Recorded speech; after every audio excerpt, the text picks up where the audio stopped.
Hi everyone. First of all, I want to tell one thing about our channel.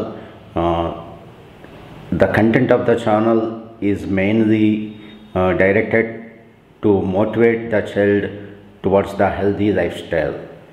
So if you like the content, please kindly subscribe our channel. If you like the content, please suggest other people to subscribe our channel.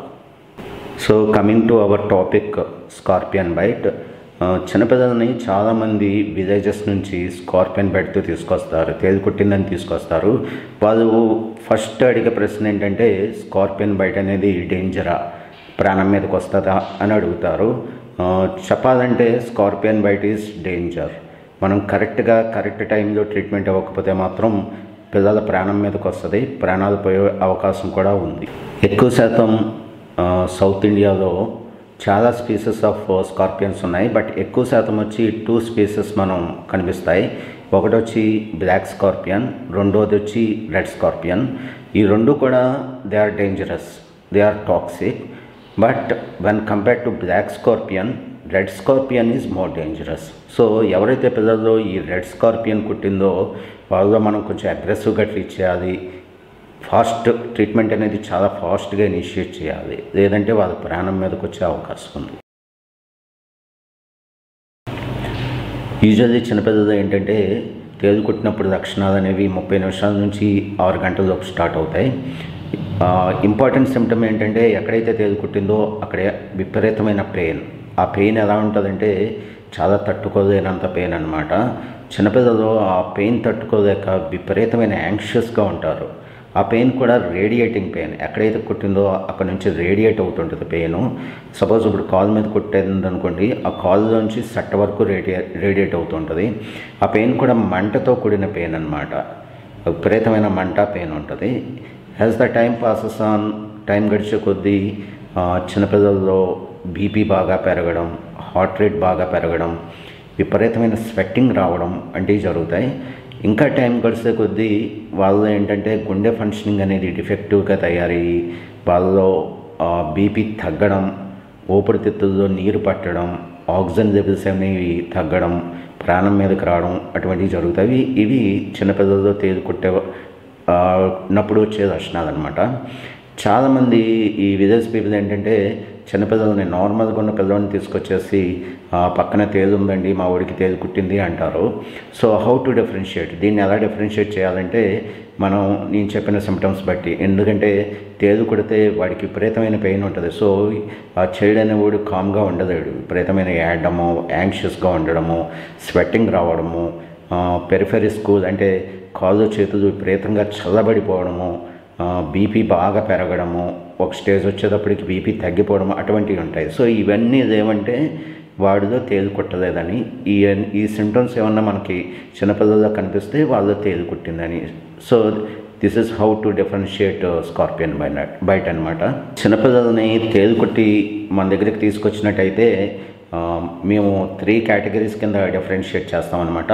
First category of patients ఏంటంటే ఎవరికైతే local pain ఉండి just ఆ pain కూడా radiating pain, ఆ పెయిన్తో పాటు ఎటువంటి వేరే symptoms లేకపోతే దాన్ని ఫస్ట్ స్టేజ్ కింద తీసుకుంటాము.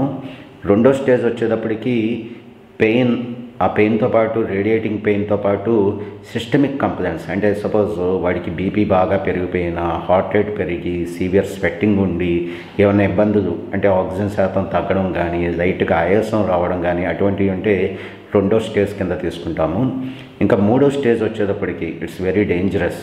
ఈ స్టేజ్కి వచ్చేటప్పటికి ఏంటంటే విపరీతమైన బీపీ పెరిగి, హార్ట్ రేట్ బాగా పెరగడం వల్ల ఈ స్టేజ్లో గుండె ఫంక్షనింగ్ అనేది డిఫెక్టివ్ అయిపోద్ది. గుండె అనేది ఫంక్షనింగ్ చాలా డిఫెక్టివ్ అయిపోయి ఈ స్టేజ్లో ఏంటంటే చిన్నపిల్లడికి బీపీ డౌన్ అయిపోద్ది, హైపోటెన్షన్ డెవలప్ అవుతుంది. ఆ తర్వాత హార్ట్ అనేది చాలా తక్కువ కొట్టుకోవడం, బ్రాడీకార్డియా అనేది రావడము, ఊపిరితిత్తుల్లో నీరు చేరడము, కాళ్ళు చేతులు విపరీతంగా చల్లబడిపోవడము అనేది మూడో స్టేజ్ కింద తీసుకుంటాం. ఈ మూడో స్టేజ్ అనేది చాలా ప్రమాదం అన్నమాట. ఈ మూడో స్టేజ్కి మనం as early as possible treatment start చేయకపోతే మాత్రం చైల్డ్ ప్రాణాలు కోల్పోయే అవకాశం ఉంది. ఇంటి దగ్గర మనకి చిన్నపిల్లలకి ఎవరికైనా తేలు కుడితే ఫస్ట్ ట్రీట్మెంట్ అంటే ఫస్ట్ ఎయిడ్ మనం ఏం చేయాలి ఇంటి దగ్గర అనేది చూసుకున్నప్పటికీ మనం ఫస్ట్ ఆ చైల్డ్ని ఎక్కడైతే తేలు కుట్టిందో ఆ కుట్టిన ఏరియాని సోప్తో శుభ్రంగా క్లీన్ చేయాలి. నెక్స్ట్ ఆ కుట్టిన ఏరియాలో ఐస్ ప్యాకింగ్స్ అంటూ పెట్టాలి. ఈ ఐస్ పెట్టడం వల్ల ఏమవుతుందంటే వాడికి పెయిన్ తగ్గుతుంది. ఆ పెయిన్ తగ్గడం వల్ల వాడి యాంగ్షియస్ అంటే భయం పోతుంది. ఆ భయం పోవడం వల్ల నెక్స్ట్ వాడి కాంప్లికేషన్స్ అనేది వెళ్ళడం అనేది చాలా తగ్గుతుంది అనమాట. సో మెయిన్ ఫస్ట్ మనం చేయాల్సింది సోప్తో క్లీన్ చేసి ఐస్ ప్యాకింగ్స్ పెట్టాలి. ఇలా చేసి మీరు యాజ్ ఎర్లీ యాజ్ పాసిబుల్ మనం హాస్పిటల్ తీసుకురావాలన్నమాట. ఇది ఫస్ట్ ఎయిడ్ ట్రీట్మెంట్.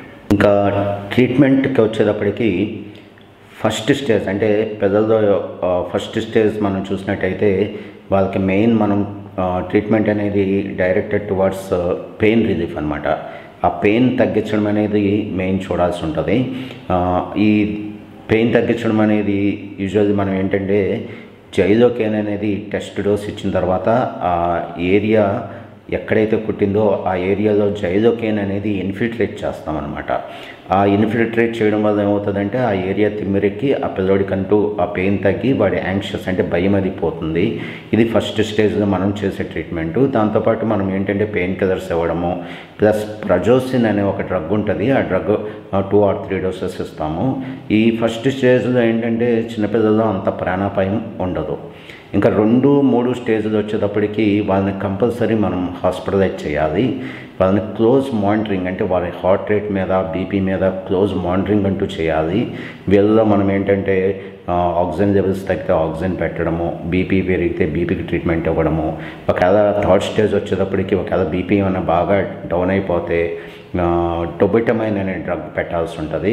ఈ 2-3 స్టేజ్లో ప్రజోసిన్ అనే డ్రగ్ కూడా ఇస్తాము. ఈ ప్రజోసిన్ అనే డ్రగ్ అనేది చాలా life saving for scorpion bite అనమాట. చిన్నపిల్లల్లో ఈ ప్రజోసిన్ అనే డ్రగ్ చాలా life saving.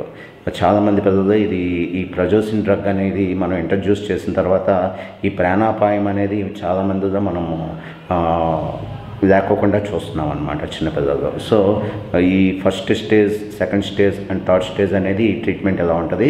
Second and third stage అనేది మాత్రం హాస్పిటలైజ్ చేయాలి. చాలా డేంజరు, చాలా అగ్రెసివ్గా ట్రీట్ చేయాలి. ఓకే, నెక్స్ట్ ట్రీట్మెంట్ ఆస్పెక్ట్ వచ్చేటప్పటికి చాలామంది అడిగేది ఏంటంటే తేలుకాటుకి విరుగుడు మందు ఉంది కదా అని అడుగుతారు. అంటే స్నేక్ బైట్ లాగా అంటే యాంటీ స్నేక్ వేనం అనేది ఉంది కదా, అలాగే తేలుకాటుకు కూడా ఉందా అని అడుగుతారు.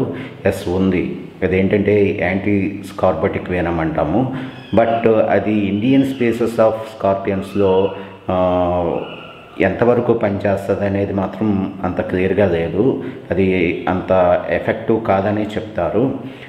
ప్లస్ అది కూడా మనం స్కార్పియన్ బైట్ అయిన తర్వాత వితిన్ 30 minutes ఇస్తేనే యాంటీ స్కార్బటిక్ వేనం అనేది బాగా పనిచేస్తుంది అనేది స్టడీస్లో ఉంది. సో ట్రీట్మెంట్ ఆస్పెక్ట్లో యాంటీ స్కార్బటిక్ వేనంకి అంత రోల్ లేదని చెప్పాలి. నెక్స్ట్ కామన్గా స్కార్పియన్ బైట్లో చాలామంది అడిగే ప్రశ్న ఏంటంటే ఇంటి దగ్గర ఫస్ట్ ఎయిడ్తో పాటు ఎనీ హోమ్ రెమెడీస్ ఏమైనా మనం చేయొచ్చా అనేది అడుగుతుంటారు. నేను యాక్చువల్లీ నా ప్రాక్టీస్లో చాలామంది విలేజ్ పీపుల్ని నేను చూసింది ఏంటంటే వాళ్ళు స్కార్పియన్ బైట్ అయిన తర్వాత హాస్పిటల్కి తీసుకొచ్చే ముందు ఒక ప్లాంట్, ఉద్దరేణి ప్లాంట్ అని ఉంటుంది. ఆ ప్లాంట్ యొక్క ఆకులను తీసుకొనేసి పేస్ట్ కింద తయారు చేసి ఆ పేస్ట్ని ఎక్కడైతే స్కార్పియన్ కుట్టిందో అక్కడ అప్లై చేస్తూ ఉంటారు. అది ఎంతవరకు పనిచేస్తుంది అనేది తెలియదు కానీ చాలామంది పీపుల్ అలా చేస్తుంటారు. ఇది మేబీ మన పెద్దవాళ్ళు చెప్పిన చిట్కా అయి ఉండొచ్చు. ఇంకొంతమంది ఏంటంటే రాడిష్ అంటే ముల్లంగి దుంపను తీసుకొనేసి పేస్ట్ కింద అంటే మెత్తగా చేసి దాంట్లో కొంచెం సాల్ట్ యాడ్ చేసి దాన్ని అప్లై చేసి తీసుకొస్తారు. అది కూడా ఎంతవరకు పనిచేస్తుంది అనేది తెలియదు, బట్ చాలామంది అలా చేస్తుంటారు. ఇంకొంతమంది ఆనియన్ ఉల్లిపాయని మెత్తగా చేసి పేస్ట్ కింద చేసి అప్లై చేసుకొని తీసుకురావడం నేనైతే అబ్జర్వ్ చేశాను. ఎస్పెషల్లీ మన విలేజ్ పీపుల్ ఎక్కువ చేస్తూ ఉంటారు. Okay, so if you like this video please kindly subscribe our YouTube channel. మీకు ఈ యూట్యూబ్ ఛానల్లో కంటెంట్ బాగా నచ్చినట్టయితే వేరే పీపుల్ కూడా మా యూట్యూబ్ ఛానల్ సజెస్ట్ చేయండి. The main motivation of our channel ఏంటంటే చిన్నపిల్లల్లో హెల్దీ లైఫ్ స్టైల్ క్రియేట్ చేయడం, వాళ్ళ క్రియేటివిటీ అనేది పెంచడం, వాళ్ళని ఎక్కువ వేరియస్ యాక్టివిటీస్ అంటే classical music, classical dance, yoga వైపు వాళ్ళు ఇంట్రెస్ట్ క్రియేట్ చేయడం, అటువంటిది main motivation. So if you like the content, please kindly subscribe. Thank you.